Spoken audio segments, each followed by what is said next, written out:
U siz haqingizda shu kecha kunduzda nimani o'ylamoqda?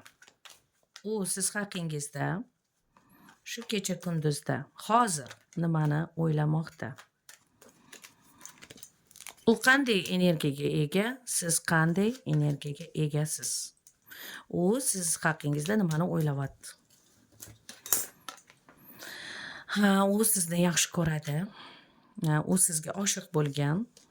Birinchi aldab ketmoqchi bo'lgan, ammo yaxshi ko'rib qolgan.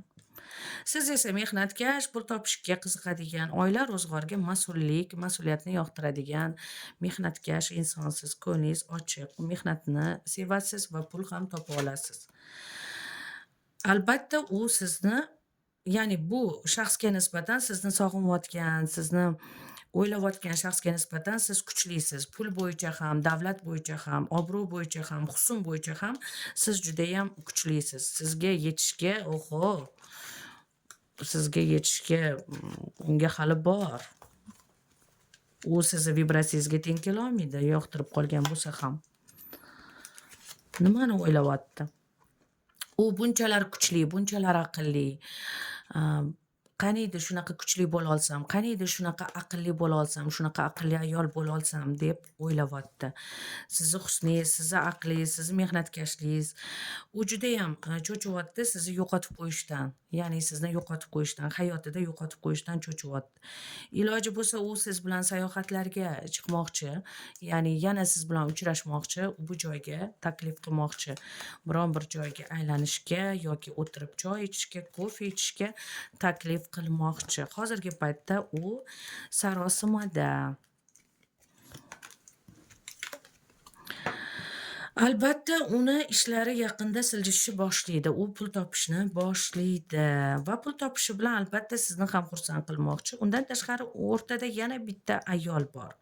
Bu ayol balkim uning xotini, balkim uni oldingi yaxshi ko'rgani yoki o'rtada yana bitta ayol bor sizdan tashqari. Bu o'rtada hozir vibr qilyapti. Vibr bo'yicha bu ayoldan voz kecholmaydi, lekin u ko'proq sizni yaxshi ko'radi. Ko'proq sizni yaxshi ko'radi. Ko'proq sizga intiladi. Siz juda ham kuchlisiz bu ayolga nisbatan. Buning hayotida siz quyosh kabisiz, shuning uchun u sizni yo'qotishni xohlamaydi. Har neki bo'lsa ham sizni o'z hayotida ushlab qolmoqchi. Bu narsani boshida u jiddiy qabul qilmagan, lekin bu narsa jiddiylashib ketdi. Sizga tarotdan maslahat.